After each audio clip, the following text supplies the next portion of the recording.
todos los parques que fueron diseñados por Thais, Tama, Chacabuco, el bonito que está allá en Avellaneda, fueron muy bien diseñados. La historia del Parque de Sama, donde arranca el Camino de las Rosas, que no sé si estará todavía el Camino de las Rosas. No, el de los copones. Claro, bueno, había rosas en eso, llamaba el Camino de las Rosas. Bueno, hay toda una historia romántica atrás de eso. A ver, contala. Mira, yo no me acuerdo mucho, porque había ido a una visita guiada, ¿no? Hace muchos años. Pero que había adquirido, en primer lugar, no, en segundo, estaba muy enamorado de una chica y entonces, para llevarla a la casa, para hacerle entrar en la casa, había hecho todo ese camino de copones, todo con rosas, el camino de las rosas. De los copones. Sí. En realidad hay historias interesantísimas. Ahí funcionó en unos primeros tiempos una de las barracas de esclavos de la Compañía de Nueva Guinea, donde está el parque. Fue pasando de mano en mano. El río llegaba hasta ahí, claro. Porque la barranca que estaba corresponde a donde llegaba el río. Claro, por eso se dice. Decilo, Margarita. Se dice que la primera fundación fue hecha ahí, pero no hay ningún... No, hoy se supone que es otro el punto, pero por eso está ahí el monumento. Claro. Mendoza. Sí. Hoy se dice que se fundó donde está la Plaza Dorrego, más o menos. En Humberto Primo, un poquito antes de Defensa. Es la teoría que tiene más sustento. Sí. ¿Dónde lo fundó? No hay puntos de referencia. Al no haber puntos de referencia. Igual que las historias de amor, esas historias trágicas. La gran asesinato que me quedó en la historia, ¿cuál fue? De mujer. Hay mucho. No, pero hay uno que quedó, pero diario El vago Bonini. ¿No? Se llamaba que la mató, la descuartizó, la tiró. Pero Sí, Bustos. Pero eso fue en el año 50. ¿A dónde la tiró? Perdóname, ¿a dónde la tiró? Era una niña. Espera, niña, ¿a dónde la tiró? Por todas partes. Por Flores apareció. Bonini la tiró en los lagos de Palermo. ¿Quién? Bonini, que fue un caso famosísimo. Ese es lo que hablas la verdad. Había Pero un versito que decía: el vago Bonini mató a una mujer con un alfiler, eso cantaba. Claro. Cosa que te queda. Bueno, pero esos son casos reales. Estamos salidos de tema. Está bien, no importa, pero está bien. Esas historias que ustedes están nombrando, o esta otra mujer que no me acuerdo la apellido, Dalmazo, o la de Bustos, son crímenes reales. Sí, claro. Que después se habrá fantaseado un poco. Por supuesto, después se hicieron una historia sobre esto. Pero detrás del crimen, ¿por qué a veces surgen todos los fantasmas y una fantasía?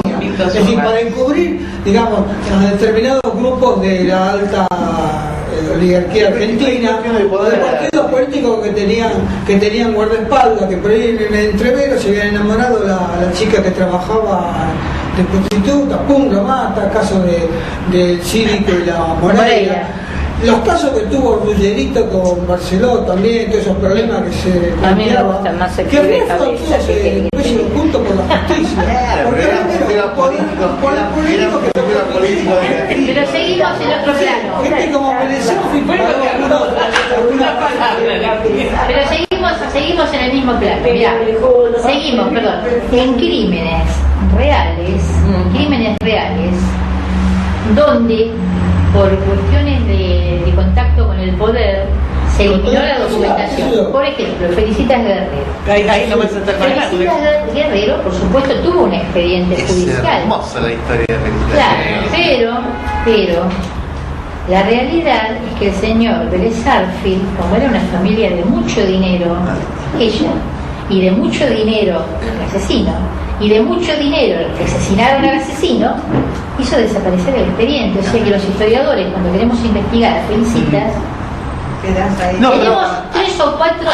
Hay fuentes documentales que se citan. No, fuentes documentales del caso Felicitas no existen, más que algunos trascendidos de la familia en campo. Hay un video documental, ¿sí? Bueno, yo conozco la historia, que es la bisnieta de uno de los protagonistas. Sí, de Sáenz Valiente. De Sáenz Valiente. Esa es nueva. Sáenz Valiente está emparentado con una familia materna mía. Mira vos. Sí. Que fue que se casó con Felicitas al final. No, nadie se casó. O el padre de él. No, Nada. A ver, Felicitas es un karma. Felicitas era una chica joven de una familia de mucho dinero, los guerreros, Sí. que la casan con un señor, ella tenía unos 15 años, más o menos, y la casan con un señor que tenía unos 50 años, que no era tanta la diferencia por aquella época. Era Martín de Álzaga, el nieto del famoso Martín de Álzaga, que después del momento revolucionario se pliega a favor de la corona, interviene en un complot y es fusilado. Los Álzaga ya de por sí tienen una historia que alguna vez la vamos a desarrollar, que es interesantísima. Un nieto de ese Martín de Álzaga es el que casan con Felicitas. Entonces se juntan dos enormes fortunas, pero la fortuna de Álzaga era la más grande de la ciudad del país, la más grande del país.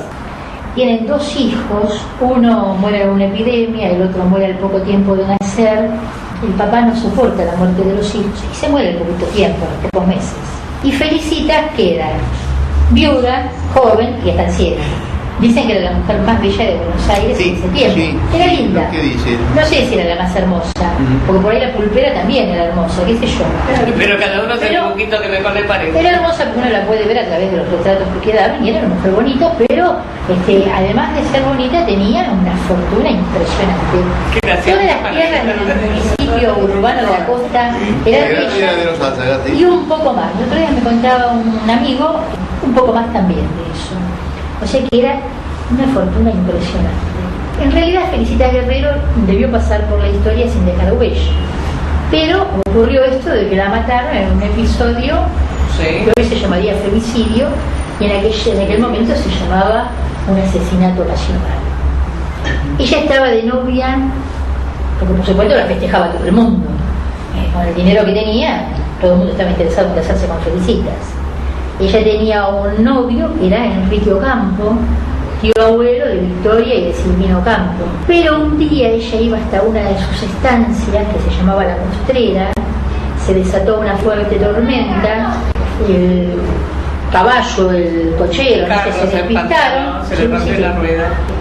Y quedaron ahí, en la mitad de la tormenta, bajo los árboles, en el barrial, y justo iba otro carruaje que lo llevaba a Sáenz Valiente. Sáenz Valiente paró, se acercó, habló con ella, se debían conocer porque entre la clase aristocrática todo el mundo se conocía, y entonces se ofreció a llevarla hasta su estancia, hasta La Postrera. Dicen que tiró la capa para que ella pasara y no se mojara los fotitos, ¿no? Fue un caballero y se enamoraron. Entonces Felicitas planeó casarse con Sáenz Valiente, pero se olvidó de avisarle al pobre Enrique Ocampo que había cambiado de novio. Ella estaba comprometida con Sáenz Valiente. Con esto no quiero decir que hizo bien Ocampo en matarla, pero que Ocampo se enteró que su novia se iba a casar con otro y fue a la casa. ¿El mismo día del casamiento? No, se iba a comprometer. Entonces llegó a la casa, preguntó dónde está Felicitas, le dijeron que Felicitas había salido de compras justamente con Sáenz Valiente. Él la esperó, ella llegó, subió a las habitaciones, bajó, y este sí es un dato documental y extraño.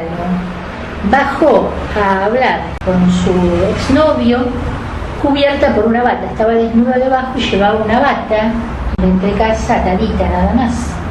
Uno piensa que es difícil, ¿no? Que una mujer en aquel tiempo anduviera así a recibir a un exnovio al que le iba a decir, mira, me caso con otro, ¿no? Entonces Ocampo y ella sostuvieron una conversación que subió de tono, ella se dio vuelta para retirarse, le sacó un revólver, le pegó un tiro acá, en el hombro. Y se sabe que estaba con la bata porque se le había caído parte de la bata y tenía el hombro desnudo. Es extraña la situación.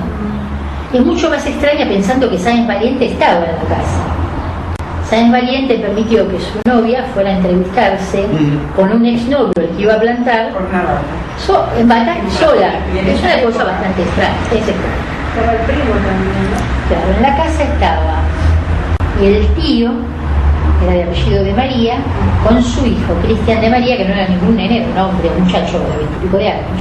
Cuando escuchan el tiro y el grito de Felicitas, corren a ver qué había pasado, se encuentran con Felicitas tirada en el piso. Campo no sé si tendría el arma en la mano o no, a una cierta distancia. Según se contó oficialmente, Enrique Ocampo se puso el arma en la boca, disparó y se voló la tapa de los ojos. ¿No lo matan el primo de Felicitas? Digo la versión oficial. Claro. Digo la versión oficial. La versión que se contó siempre. Felicitas agoniza durante un día o 2 días.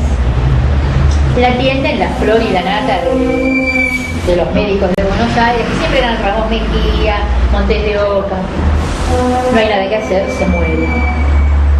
Se muere ella y el expediente judicial, por supuesto que hubo un expediente judicial, que lo hace desaparecer porque los implicados eran todas personas muy importantes. Que si hubiera sido el pulpero de la esquina y la planchadora, el expediente lo tendríamos hoy en día. Con el correr del tiempo, las investigaciones, los historiadores, consultando con gente que sabía de armas, con algún elemento de la policía que se ocupa, se dieron cuenta que este hombre jamás se pudo suicidar con el arma que empuñaba. Imposible. Pero además era imposible por el tamaño, una serie de hechos que hacían imposible que... No, la versión que se cuenta es que lo mató uno de los, el primo... La versión fue después, y que decían que la misma familia lo terminó reconociendo, de los Guerreros, que lo mató Cristian de María. Le puso el revólver así y le voló la cabeza. Pero en los últimos tiempos surgió una descendiente de Sáenz Valiente que dijo, no lo mató de María, el que mató a Ocampo fue mi bisabuelo, mi tatarabuelo. O sea, Sáenz Valiente. Sáenz Valiente. Esa es una versión que no está demostrada, pero que hoy en día circula con mucha fuerza. Yo conocí una historia en un documental televisivo donde estaba una nieta de uno de los protagonistas. De Sáenz Valiente. Sí. De Sáenz Valiente, ya. Que es muy lindo ese lugar para ir a visitar, un domingo va. No, y la estancia. Y pero la estancia es muy cara. La estancia es muy cara y no tiene ningún sentido porque lo único que uno podría ver de las muchísimas estancias, porque tenía 7 estancias en el municipio urbano de la costa, es ver una estancia más, donde te cuentan que hay un fantasma. Ahora, un arquitecta hace poco tiempo compró otra de las estancias y la explota turísticamente y también tiene un fantasma esa estancia, que es el fantasma de Felicitas, se le emparrama por todo